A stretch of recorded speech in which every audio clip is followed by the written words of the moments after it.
Hello and welcome to the Shoot Your Thought podcast. My name is Josh. Neil, how are you? Fantastic, Josh. You don't have a laptop today.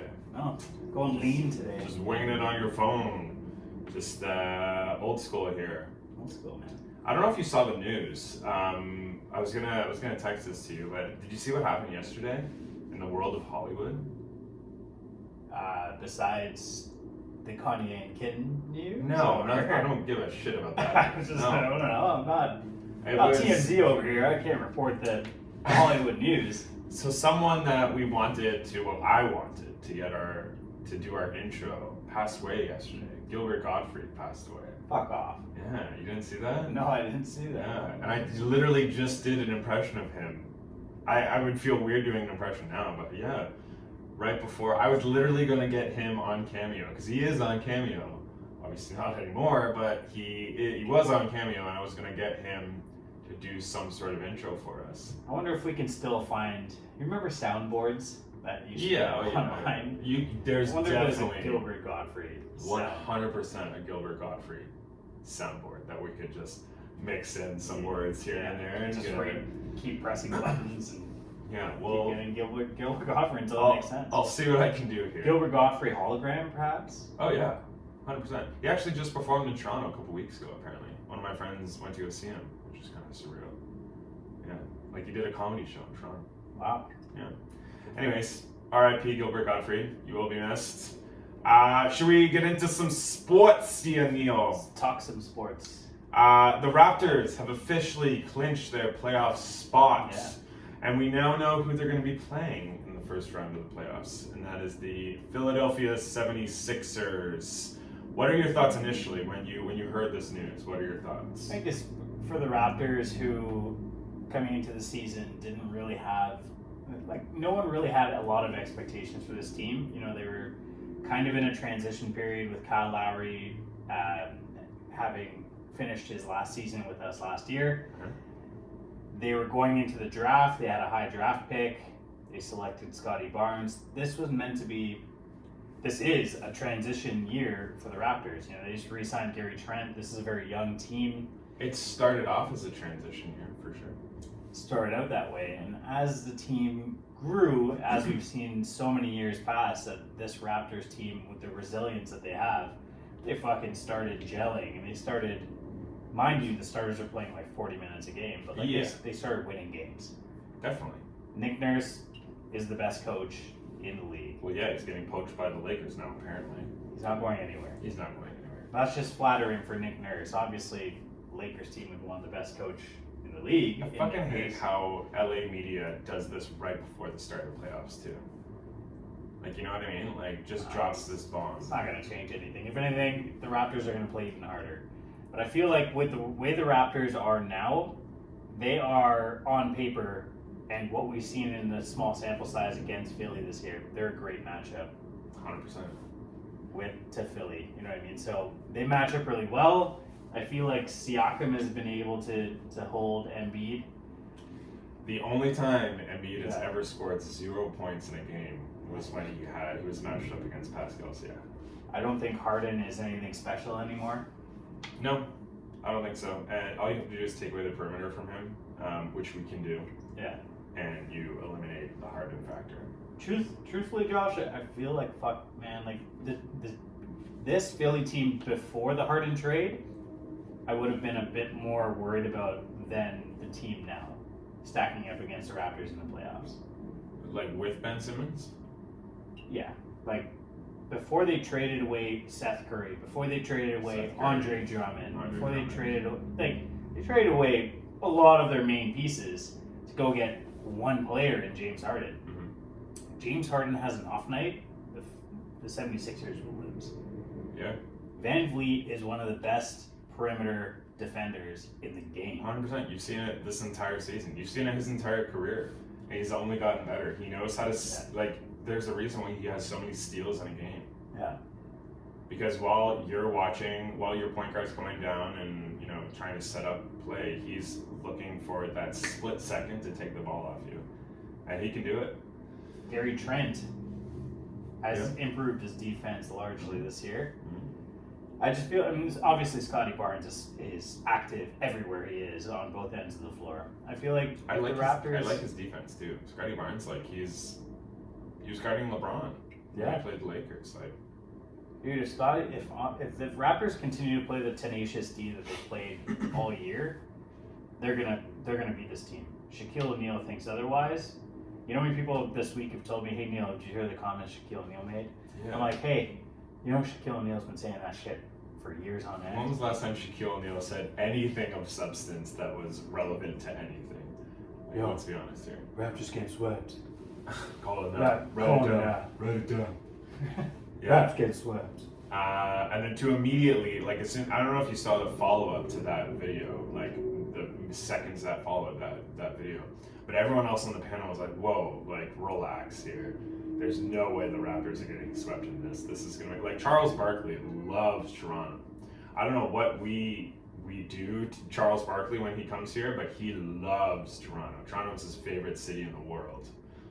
Is it actually? It is. You've never heard him talk about Toronto? I've heard him say nice things about Toronto. I didn't know it was his favorite city. There's literally compilations of him saying great things about Toronto. And therefore, he loves the Raptors as well. He loves visiting Toronto. He loves going to Toronto. And he talks so highly of the Raptors. So immediately after that comment from Shaq, Charles Barkley chimes in and talks about how the Raptors will win the series. Man, I don't know if they have the DNA to go all the way this year because they're still in that transition. They don't have the depth that they did during that championship run. But this is the same makeup that they had. They had the same sort of, like trials and tribulations. They have to go through all these super teams to get to the finals. Mm-hmm. But I really feel like if they can manage to somehow make it to the finals, they have a chance against any of those teams in the West. 100%. I really don't think... Okay, hear me out here. Because I know we're a Toronto-based sports podcast, but I really think that this Raptors team can beat any other team in a 7-game series. I really do.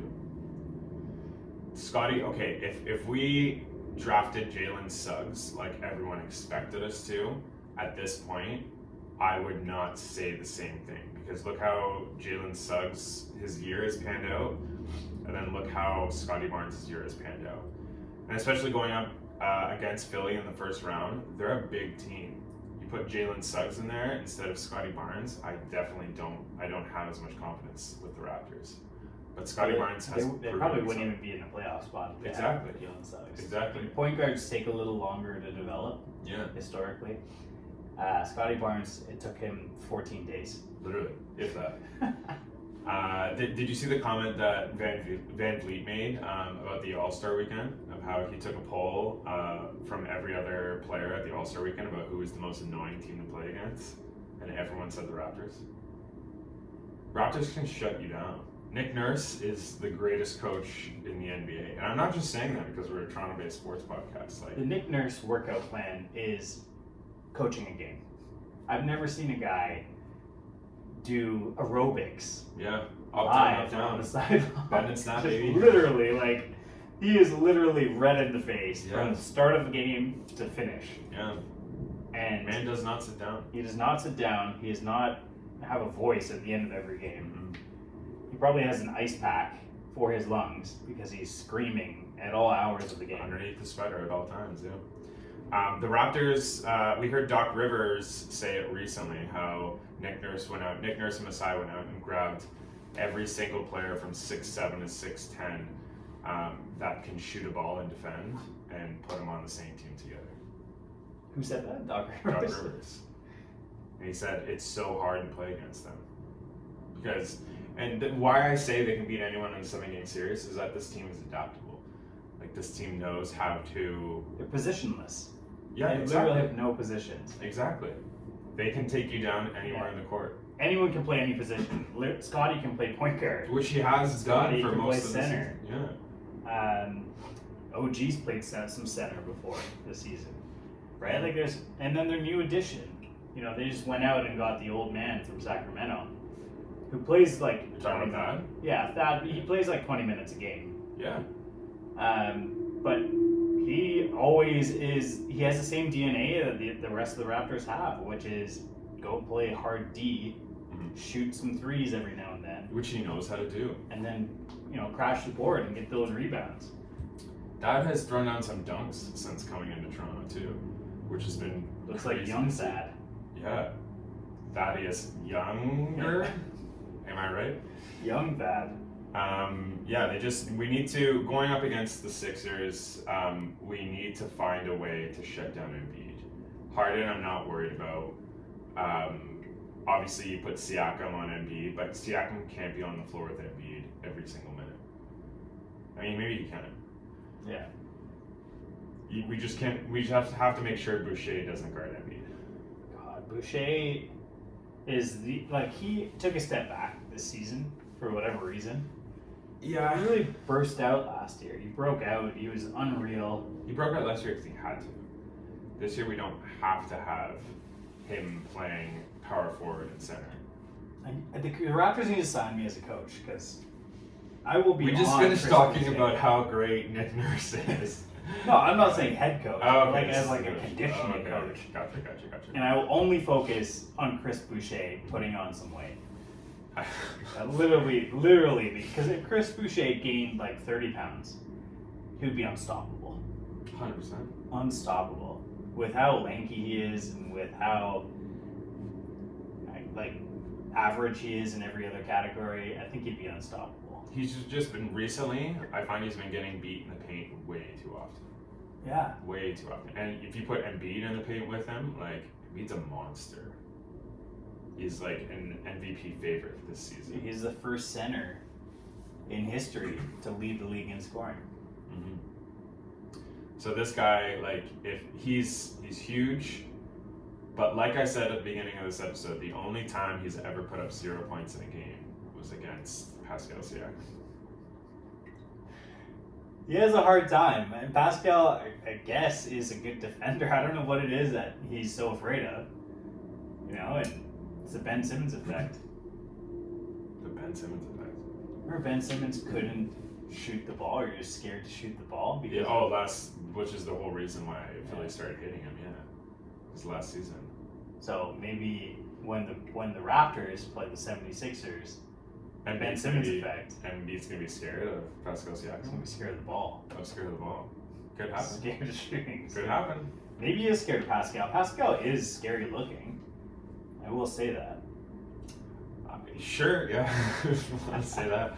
I was going to say he's scary to play against, but yeah, sure. If you went to Canada's Wonderland, and and during Halloween Haunt, you went during Halloween Haunt, and Pascal Siakam just came out. Does he have makeup on? With makeup on and gory blood all over him. Okay, if you put makeup and gory blood on anyone, sure, they become terrifying. I don't think you're making the point that you think you're making. He's scary looking. I don't know. It could be. He's mostly smiling though. That's anytime I see Siakam, he's always smiling. Yeah.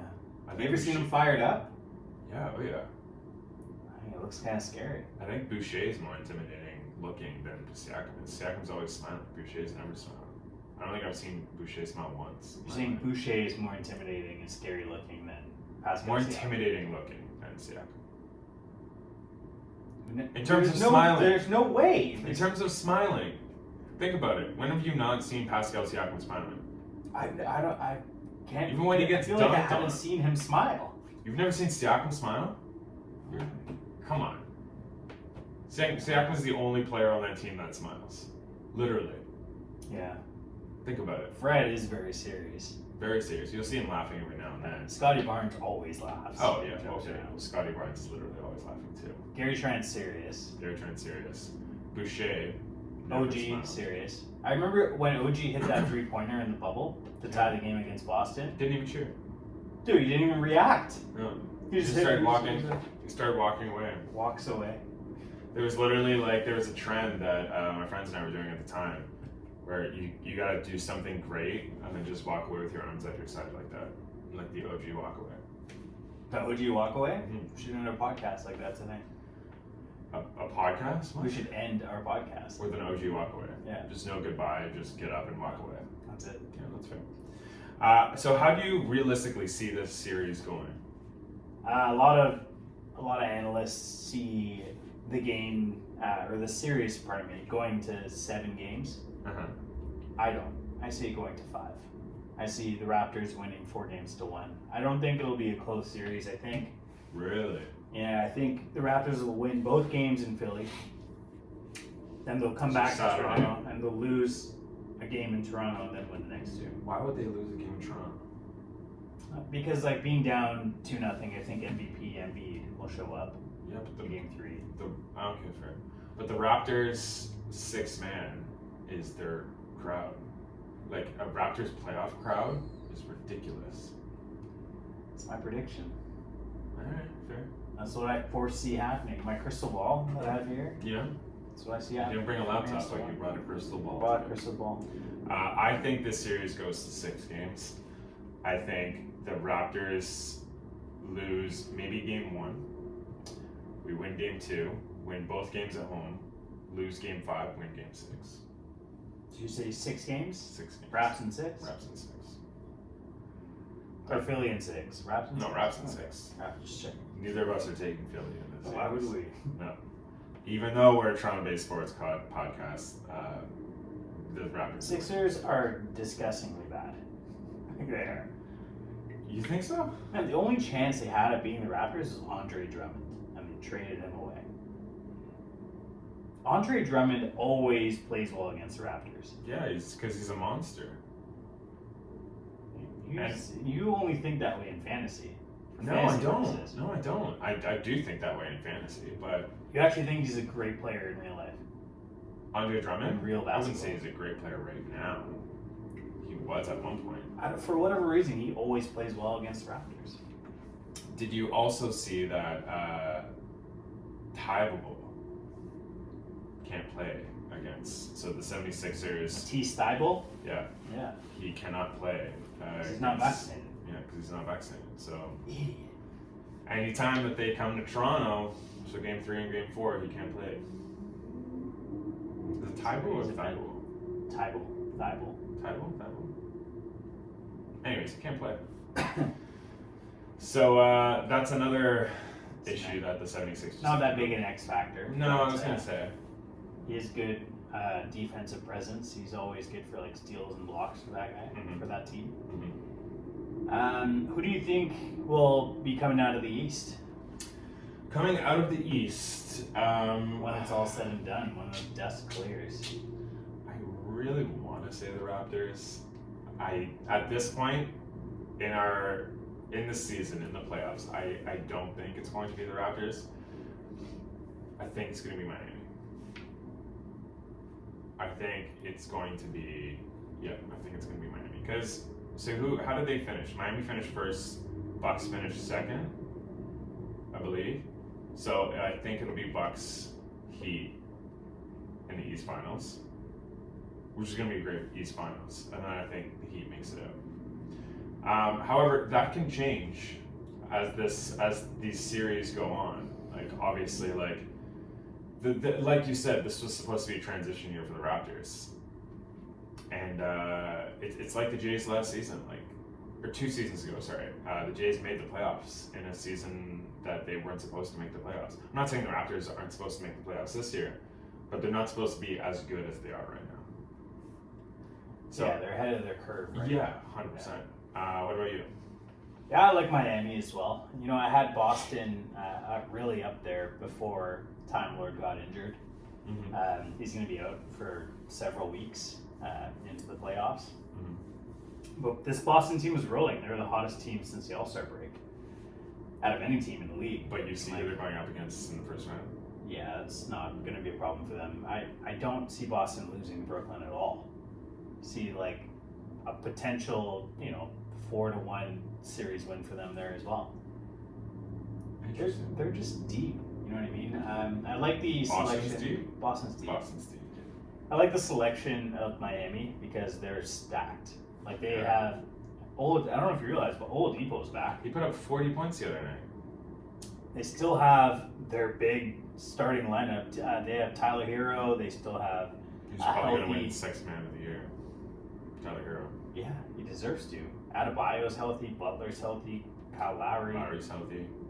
Robinson, like they're like they have the depth, they have the team structure that you need to be a championship team. Yep, I'd say so too. And they're here to win now. Yeah. Like they're built to win right now. Do you think Dragic gets a bad reception going back to Miami? No. No way. Just Toronto? Oh, in Toronto, yeah. Why would he have a bad reception? He wants to be in Miami. He does love, that's where he was training in this when he wasn't with the Raptors this season. He was literally wearing Miami Heat. Yeah, he still feels like he's a Miami Heat. Yeah, that's fair. That's fair. Didn't even think about that. I just hate him. Okay, what about the West? West is a little different. You have teams like Utah, Denver, Memphis, and then of course Phoenix, who's tops in that conference. I don't believe in Memphis at all. I don't. The entire year I haven't. They had a really good showing against the Clippers. Yeah, John Morant reminds me so much of a player who I grew up adoring in Allen Iverson. He looks like a better version of Allen Iverson this year, which is hard to say. Allen Iverson couldn't really get up like John Morant can. He can't get up? He couldn't. Allen Iverson? He could. He had a hops back in the day. Not like John Morant does. John Morant is the most underrated player in the league. I'm just going to go out on a limb and say it. I'd say so too. I just don't believe in the depth that team has. They're too young. I think they're 1 or 2 years away from actually making some noise in the West. But coming out of the West, I can't see anyone beating Phoenix, a healthy Suns team. Yeah. Team that went to the finals last year. The team that went to the finals last year. I would have to agree with you there. I don't see like this. The West is so much different than the East right now because the East it's been like kind of like the same 5 or 6 teams in the top 6. Yeah. Over the past like maybe 6 years, it's always been the same top 6. Meanwhile, you look at the West, like the West is kind of all over the place every single year. It's always a different team up top. Like you look at like 2 years ago, Memphis was like finished 11th, and now they're top 2. Like Phoenix, even like 2-3 years ago, they weren't even in conversation when it came to postseason. Yeah. And now they got Devin Booker, Chris Paul. Now they're finishing first in the West. Like so, every season I feel like it's a different top 6 in the West. But yeah, I'd have to agree with you. I don't see anyone beating out the Phoenix Suns to get to the finals. Do you see any upsets happening in the West or East? Well, we already saw the first upset was Lakers not making it. I'm not upset about that. I'm not saying I'm upset about it, but in terms of the definition of the word upset in terms of sports, it is a definite upset. Because you look at the start of the season, the Lakers were a favorite to come out of the West. Yeah, now they're not. Looking at the table, looking at the West, looking at the top 1 to 8 right now. I have an upset happening in the first round with 1 to 8, with 1 and 8. That matchup between Minnesota and Memphis. Okay. You think? I think Minnesota's that's going to win? I think they're going to win, and I'll tell you why. Okay. All the points that I just said about Memphis, about the Grizz, these two teams have played a lot this year, and I've actually watched a few of these games where they stack up really well against each other. Mm-hmm. And the big 3 in Minnesota is a big 3. In D'Angelo Russell, in Karl Anthony Towns, and in who's their shooting guard? Why am I blanking on his name? But yeah, they have a big 3 who can play against anyone in the league, and it's. I think that they're going to beat that team in 7 games. Anthony Edwards, he's a stud. I think that it's going to go 7 games, but Minnesota, with the momentum that they had of just beating or winning their play-in game against the Clippers, I think they're going to do really well in that matchup. Yeah, that's fair. I see Golden State potentially losing out in the first round. Wow. I really do. Because they're going up against Utah, right? No, sorry, they're going up against Denver. You think they lose? Denver will not have Jamal Murray. That's true. And maybe Michael Porter Golden Jr. State loses out in the second round because I forgot that recent news that Michael Porter Jr. and Jamal Murray will not be making it back. Even if they did come back. Like, Even I if don't- they did came back. I still don't see them beating a Golden State team. Well, no, if they had Jamal Murray can take away the perimeter with Steph Curry as much as one can guard Steph Curry. Golden State has the most improved player of the year, I think, as well, in Jordan Poole. Does Jordan Poole not look exactly like a young Steph Curry? A young but taller Steph Curry. Yeah. Which is dangerous. Yeah. And yeah, he'll definitely be up there with the conversation of most improved player this year. 100%. Yeah. Now that I remember that Michael Porter Jr. and Jamal Murray won't be back, I think I don't think Golden State makes it to the West Finals. I think a lot of people have Golden State making it to the West Finals. I don't think they do. That's my upset.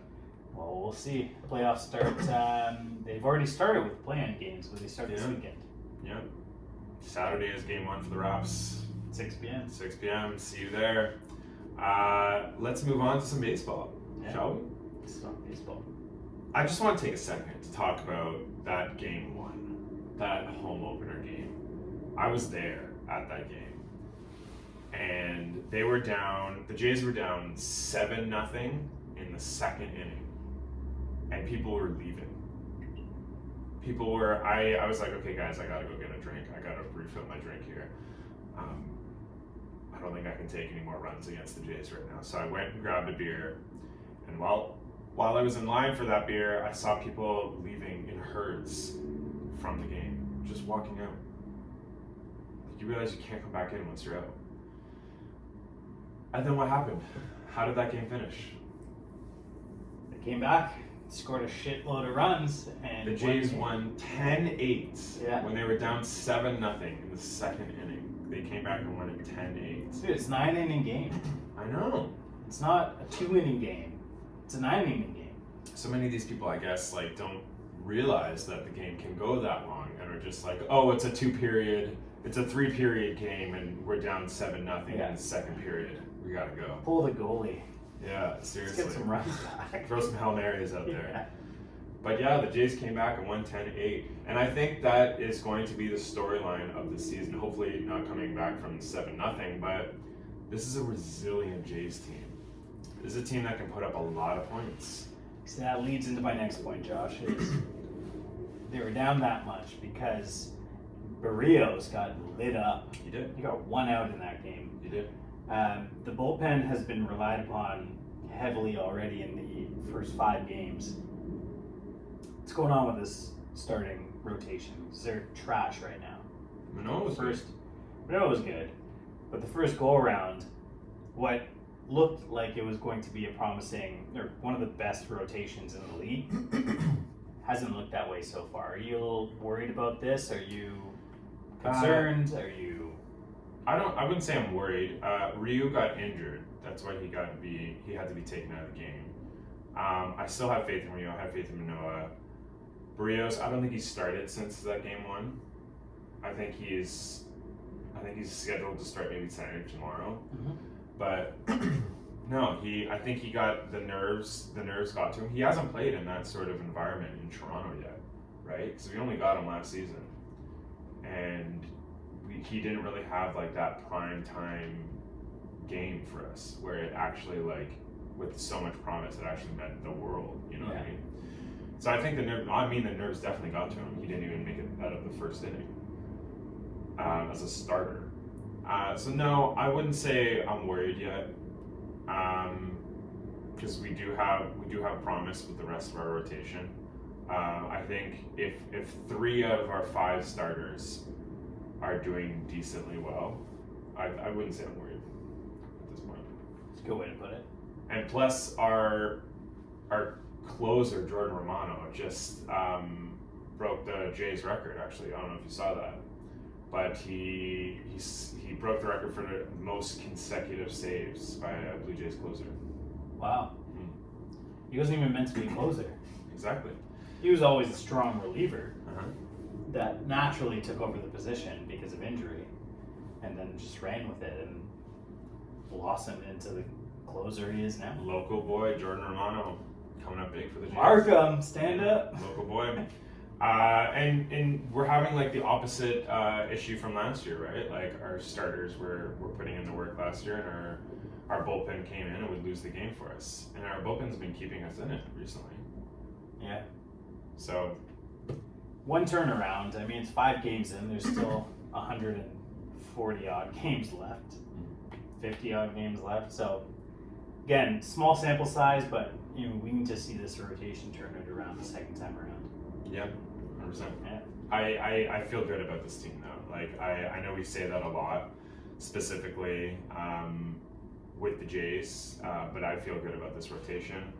George Springer's been, as long as George Springer can stay healthy, I think he's going to be an X factor for this team. Yeah. As he should be. I like the way Matt Chapman's been starting. I have another player that I want to talk about, but we're going to wait until the baseball fantasy pickups of the week, a little bit later on the show. Okay. But yeah, do you want to move on? Yeah, I just want to talk about something that I saw last night that brought a really big smile to my face. It also brought a smile to my face. First off, it brought a big smile to my face to see 40, I think he's 43 now. He's up there, yeah. 43 or 44-year-old Albert Pujols, the legendary Albert Pujols, return and sign a contract with the team that he played so many years with in the St. Louis Cardinals. And last night, Albert Pujols hit a home run in St. Louis and received a standing ovation from not only the fans, but his entire clubhouse. And it just brought back all of the early 2000s, when he did so many curtain calls. Yeah. And one of the most underrated stories of the year is his final season being played this year. And he deserves all the credit. He's done it for years on end. He's done it clean through all of the trash that's been happening in baseball. He's been doing this for so long, so consistently, the right way. And, for him to get the standing ovation that he deserved, like he got last night, I think it's something special. I think it needs to be talked about, and I feel like more attention needs to be drawn to players like that, because we need more players like Albert Pujols in the league. Yeah, he's a role model too. Yeah. I don't know if you remember, there's a video that went viral, I think it was last season, where Vladdy was out in the outfield talking to him before a game, and there were some teammates of his that obviously looked up to him their whole career, their whole life. Yeah. And Vladdy went up and brought them over to meet him, which was pretty cool. Wow. And Pujols was like, yeah, obviously, I'll go over and say hi, and they had a full-on conversation and everything. And I think you look at Pujols you look at David Ortiz in that last season that he had. He was a beloved, whether you were a fan of the Red Sox or not, he was a beloved character. Yeah. So I think it's going to be a heartwarming season for Pujols. Yeah. Just looks right in that Cardinals uniform as well, right? Exactly. He never really looked right in a Dodgers uniform. He never looked right in Angels uniform, even though it was similar colors. The Cardinals uniform just is him. You know what I mean? You can't talk about Albert without having the Cardinals uniform. Yeah. It's good to see that in sports when players come back and play for the team that they played so long for. Wants to Kyle Lowry in his last year. Oh, 100% he's coming back. You think he'll come back for a whole year, or do you think I'd love for him to come back for a whole year. The thing is, if he came back for a whole year, it wouldn't be a starting position. I mean, Dwayne Wade did it with the Heat. Off the bench. He came off the bench? Yeah. I think he was a starter for most of it, no? I'm off the bench. Yeah?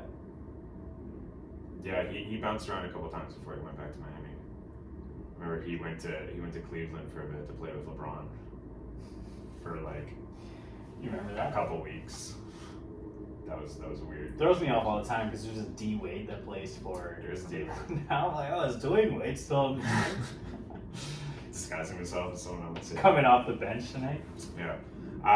One thing I did want to talk about that we briefly talked about, you and I, over text this week is the very sad death of Dwayne Haskins. Yeah. I think I didn't want to go through this episode without talking about it. And just like the tragedy that is what happened. He unfortunately was hit by a car this past week. He had just signed a contract with the Steelers, right? He was just coming on to probably fight for that starting job. Yeah. He was very young. He was only 25 or 26. He was about to turn 25. He was about to turn 25. Yeah, he was going to compete with Mason Rudolph and Mitch Trubisky for starting position, and he was just starting to literally come into his own.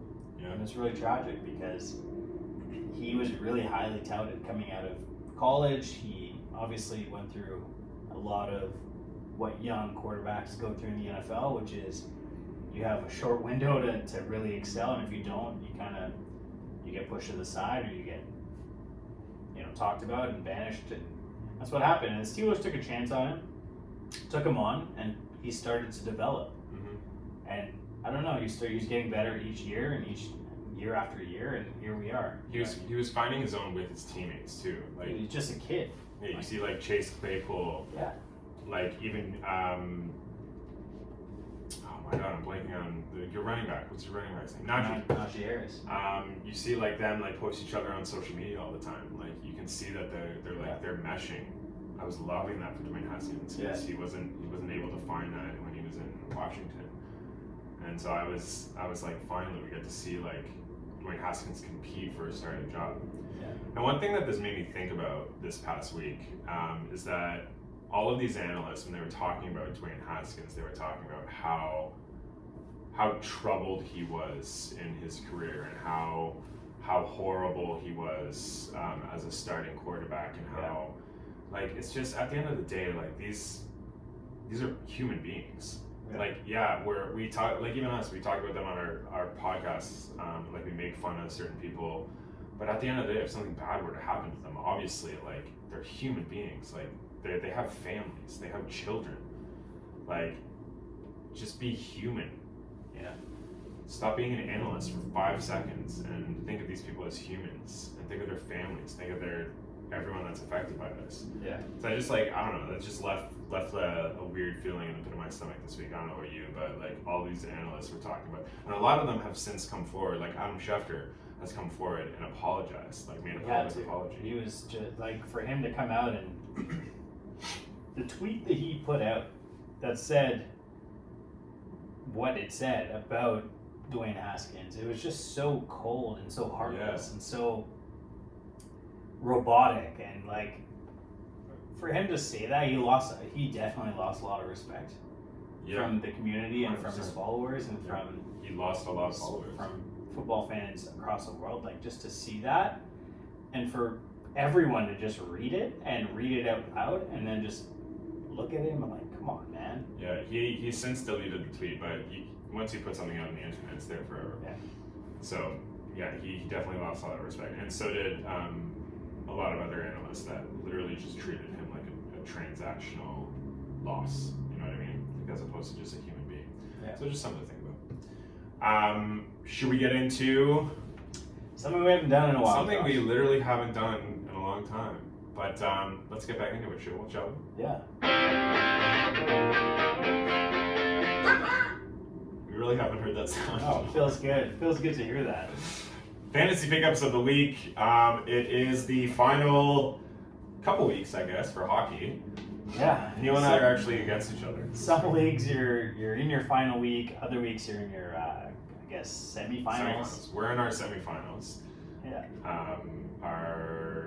Neil and I are up against each other. Neil has an early lead so far. Austin Matthews scored 0 points. Mitch Marner scored 0 points, and Giordano scored 0 points for me last night. So I'm sitting in a weird position. But all I'm hearing is excuse, okay. and excuse. Okay. Well, at this point, Why don't you take it away? Do you have a fantasy pickup? I do have a fantasy pickup of the week. It's gonna give be me some advice. It's gonna be a weird. I will give you some advice. He is. I looked him up right before we started recording today. He is available, so if you want to go pick him up, you can. He's a name that we probably haven't heard in a while. His name is Trevor Moore, and let me tell you why. Trevor Moore is on the LA Kings. The LA Kings are making a push for the playoffs right now. They're in a playoff spot. Trevor Moore has had an okay season with the Kings. He's gone on runs where he scored like 10 goals in 10 games, and then he'll not do anything for a while. Right now, he is on that run. And like I said, the Kings are trying to make that playoff spot. They're sitting comfortable right now, but they want to try and secure it. They want to try and clinch it for the first time in a long time. When was the last time you saw the Kings in the playoffs? Yeah. And Trevor Moore is a key piece. He plays on the power play as well. He's a key piece of this offense. And so now that they feel like they can do it, they're going to use Trevor Moore a whole lot more than they have been. Yeah, I can see that. So, former Leaf Trevor Moore is my hockey pickup of the week. My hockey pickup of the week, Josh, is if you're in a fantasy matchup, you've got to play the matchups. I'm going to go with any top player from the Montreal Canadiens that you can get your hand on. The reason is, they're eliminated from the playoffs, right? The reason is, Okay. Josh, I'm very interested here. Very intrigued. if you look at the schedules this week, Yes. almost every team in the league will play on Tuesday, Thursday, and Saturday. So you're going to have a plethora of players on your bench. A plethora. Players on your bench who are playing in those games. Uh-huh. What you got to look at is the other days during the week. Is the Monday, the Wednesday, the Friday. Guess what team plays those days? Montreal Canadiens. So now, not only are you at an advantage with your matchup, you have games that are being you have players in games that are playing on the days that no one else is playing. That's fair. So when you ask me, Neil, why do you have a Montreal Canadiens goalie on your team? Yeah. Can't even pronounce the name. Montembleu. Yep. Montebrujaha. Yep. That is why. Is because Jake Allen went down with injury. He's up for the season. Montebrujaha is my pickup of the week. Because search up Montebrujaha in your fantasy app and see what comes up. Yeah. Oh no, that's fair. He is the starter. He's going to get all the games this week for Montreal, and he is playing on the days that other goalies are not playing. That is that's a good pickup there. Yeah. That's decent. Yeah, that's you're playing chess when everyone else is playing checkers. Wow, you're still gonna lose to me, but interesting. All right, we'll see. Should we move on to baseball pickups? We got some baseball pickups too. Early edition, 5 games into the season. Very early. Early edition of fantasy pickups of the week for the MLB. Yeah. What do you got? My player, like I alluded to before, it does play for the Jays. He is currently, and hear me out here, 4% owned in Yahoo leagues. 4%. This year, he is going to solidify his role as a second baseman, and that is Santiago Espinal. Wow. He is taking over the spot from Kevin Biggio. Kevin Biggio is kind of moving closer and closer towards irrelevancy. And Santiago has had a glorious start to this season, offensively and defensively. He's made some incredible catches, and he's putting up offensive numbers. So if there's a good chance that Santiago Espinal is available in your leagues, and I would say go pick him up before you lose the opportunity. I'm going to stick with the Jays here too for my pickup of the week. Unfortunately, our starting catcher, Danny Jansen, went down with an oblique injury. And I know where this is going. He is going to be out for multiple weeks. And this is the door opening wide for Alejandro Kirk. Captain Kirk. I should start making a tally of how many times you use him as your fantasy pickup of the week. Have I used him before? Definitely. You said he was an X factor. You said you should definitely go out and find him, go get him. Alejandro Kirk. Yeah. He's just so good. He's so good. He's such a fun guy, too. Such Fun a guy. fun guy. Kirk. Anyways, he is young. I know the Jays have like their stud catcher waiting in the wings and Gabriel Moreno in AAA right now, but Alejandro Kirk is here to stay until he gets traded. But he is. Yeah. Fair enough. Go out and get him. I think he's only like 46% owned in Yahoo leagues. He is available. He's going to be playing every day. Alejandro Kirk. Just pick up all the Jays. Yeah. Just pick them all up. But specifically the ones we just said. Anyways, that is our show. Thank you so much. Hopefully we get you through the end of your hockey playoffs or the beginning of your baseball playoffs. Thank you so much for listening. And Neil's doing the OG walk on. Have a good one.